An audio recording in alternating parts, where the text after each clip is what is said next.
This leader is provided to facilitate adjustment of focus. Please be aware there are spoilers contained in this video presentation. When home life is reduced to rubble, Mary Poppins here to say she is practically perfect in every way. And although Julie Andrews is super awesome, on that fact we all agree, I'm not sure I'd make her my child's trustee. I keep thinking that I know where you're going, and then like right at the end there, you throw a left-hand turn in. It's pretty great.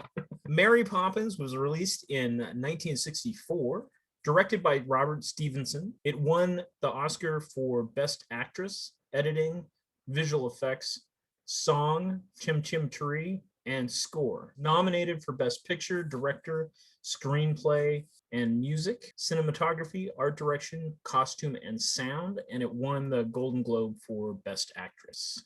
And it lost Best Picture to My Fair Lady.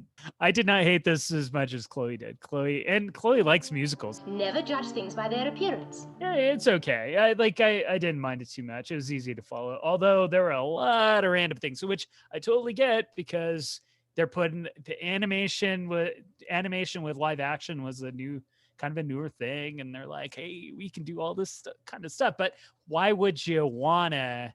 I don't need to see Dick Van Dyke dancing with penguins. I had no idea that Dick Van Dyke was such an accomplished dancer. There were certainly parts of this that I was like, boy, this is a lot more like Singing in the Rain than it is Sleeping Beauty or whatever.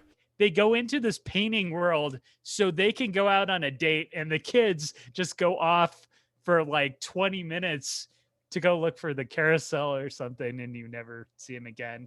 Mary Poppins, you look beautiful. You've got a group of artists who are known for their animation skill. When you think about avant-garde or literally being able to do anything, Dick Van Dyke dancing with penguins, I think that pays off when Dick Van Dyke pulls his pants down and then becomes a penguin. And now that I say that, it sounds a little out there. I didn't know if you were going that direction, but okay. So, have you guys seen the Saturday Night Live Supercalifragilistic song? If you must know, Supercalifragilisticexpialidocious is a disease of the liver. It's very rare and extremely painful.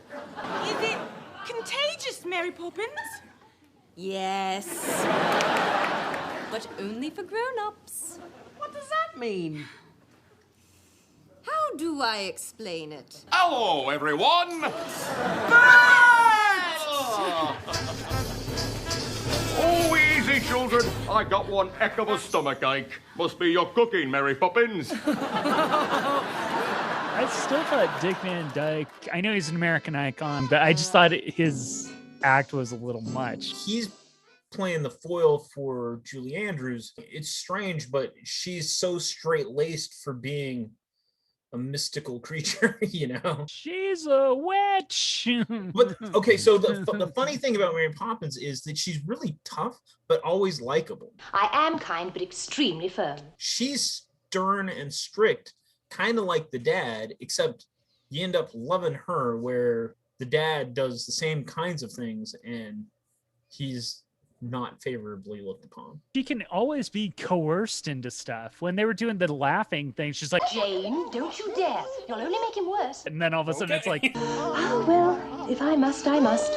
what did cleaning up the nursery by snapping your fingers like teach the children? I watched the Simpsons Sherry Bobbins. Hello, I'm Sherry Bobbins. Did you say Mary Pop? No, I definitely did not. I'm an original creation like Ricky Rouse and Ronald Muck. It's pretty great. Actually, all of them, I just went, wow, this is actually really good. Well, I went ahead and watched Mary Poppins Returns.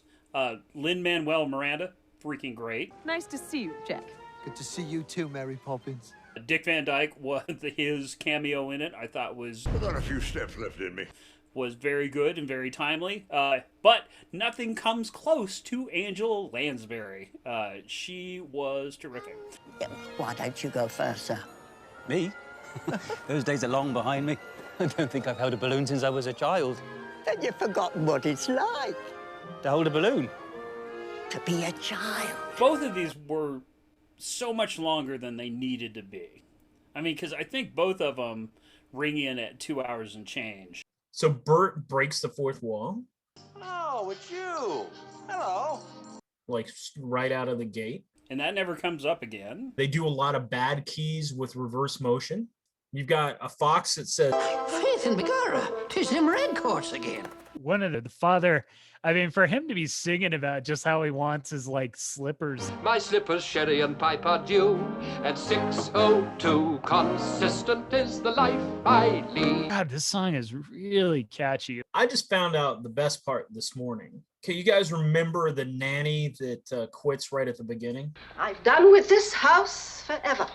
Well, hip hip hooray, and don't stumble on the way out. That's the Bride of Frankenstein. Oh.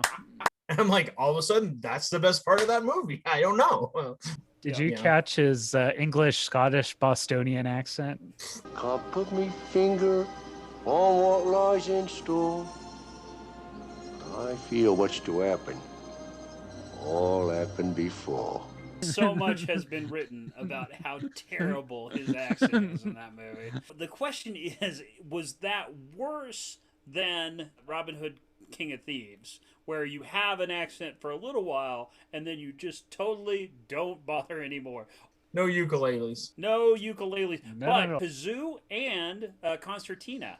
I'm Mary Poppins, y'all! I'm going to give this a really solid 3. It's certainly dated. It doesn't flow as well as a modern movie would, but so many portions of it are just iconic and so well done.